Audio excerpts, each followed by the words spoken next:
Equation in two variables class 10th math x chapter number 3 का exercise 3.1 solve करेंगे।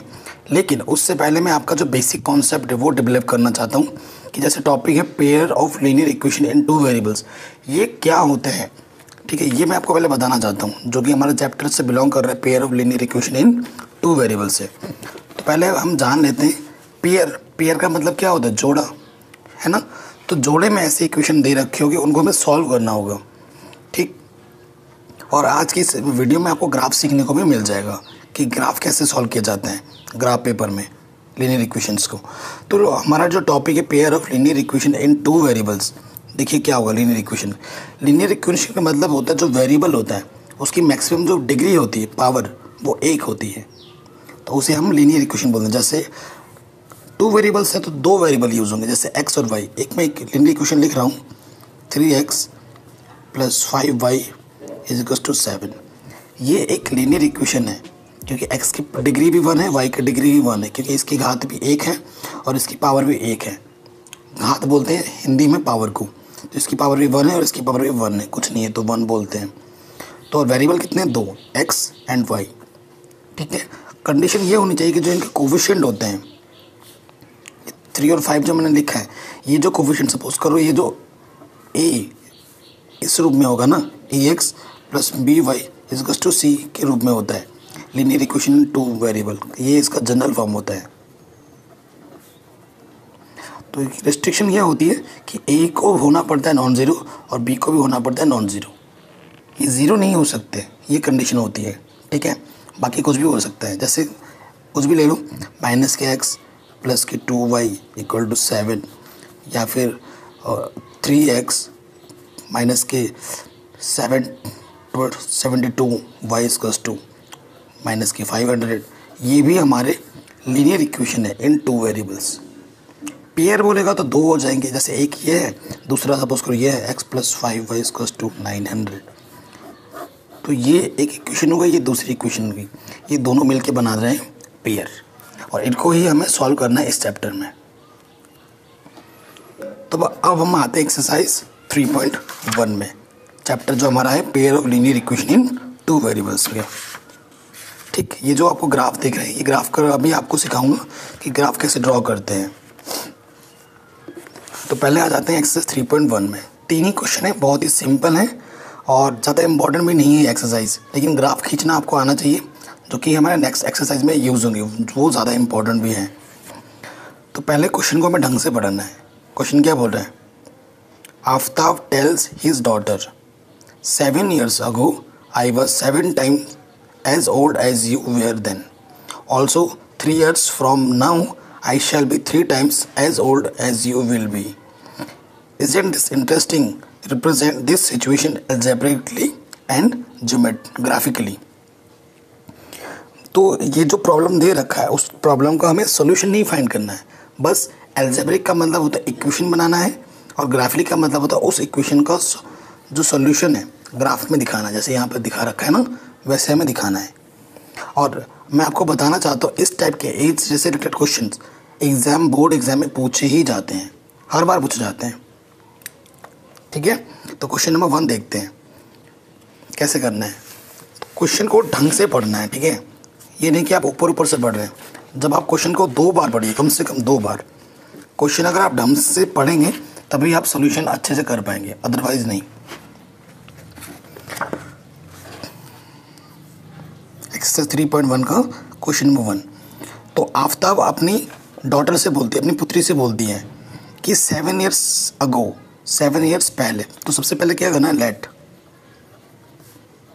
The actual as of Aftab x years, ठीक है, and actual as of daughter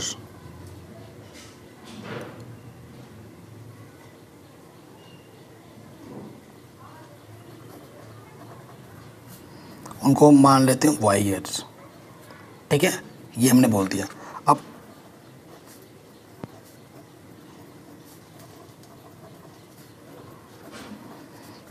देखो according to first condition क्या यार बोल रहा है 7 ईयर्स अगो। तो सबसे पहले आपको इस क्वेश्चन को टैकल करने का तरीका यही है, दोनों की एज निकाल दो 7 years ago. 7 years ago Aftab age कितनी हो जाएगी? अभी अगर 60 है तो 7 माइनस कर देंगे तो क्या हो जाएगा 53। तो वैसे ही यहाँ पर भी ये करना है। अभी x है, ठीक है, अभी x है तो 7 साल पहले क्या रहा होगा, x माइनस कर दो, x माइनस 7 हो जाएगा।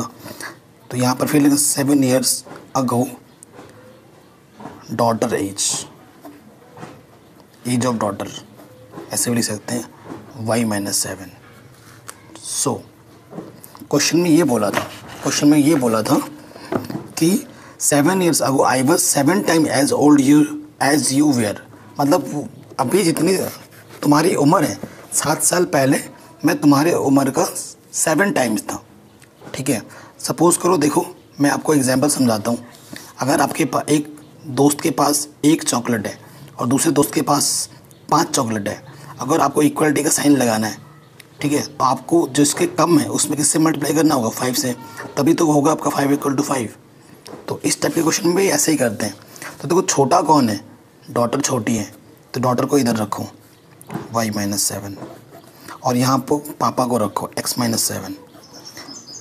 इक्वलिटी लगाने के लिए कम वाले में मल्टीप्लाई करना हो, तो कम कौन है, डॉटर है, y माइनस 7 कितना 7, तो 7 से मल्टीप्लाई कर दूँ, 7 टाइम्स है ना पापा, तो छोटे वाले में मल्टीप्लाई करना है 7 से। तो यहाँ तो x माइनस 7 है, 7 से अंदर मल्टीप्लाई कर देंगे 7y और 7 7 × 49। तो प्लस का 7y इधर का क्या हो जाएगा, माइनस के 7y, और इधर क्या हो जाएगा माइनस के 49, और ये माइनस के 7 इधर का क्या हो जाएगा प्लस के 7। तो x minus 7y is to क्या हो जाएगा माइनस की 42। इक्वेशन नंबर 1 ये पहला आ गया, ठीक है। ऐसे ही और एक नहीं, दूसरा कंडीशन ये बोला है।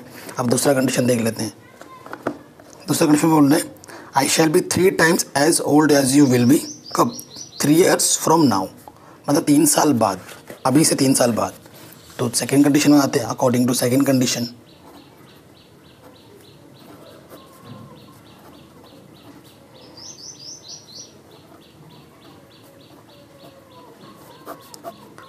कंडीशन में क्या बोल रहे हैं, तो हमें क्या लिखना है, the age of Aftab after 3 years, 3 साल बाद आफ्ताब की एज क्या होगी। अभी x है तो आफ्टर बोलेगा तो प्लस कर देना है, बिफोर बोलेगा तो माइनस करना है, ठीक है। फिर the age of daughter after 3 years क्या हो जाएगा y + 3। तो बोल रहे हैं अभी जितनी हमारी उम्र है, अगर 3 साल बाद देखें तो मैं तुम्हारे एज का 3 टाइम्स होऊंगा, 3 गुना होऊंगा, पापा बोलते हैं उनसे अपनी डॉटर से। तो फिर से वही हो जाएगा, सो वी हैव क्या हो जाएगा, छोटे वाले को इधर रखो और बड़े वाले को इधर रखो। बड़े वाले पापा हैं, कितने बड़े हैं 3 गुने, यानी कि छोटे वाले में 3 से क्या कर देंगे मल्टीप्लाई। तो यहाँ से क्या कर देंगे x + 3 हो जाएगा, 3 से अंदर मल्टीप्लाई करेंगे तो क्या हो जाएगा 3y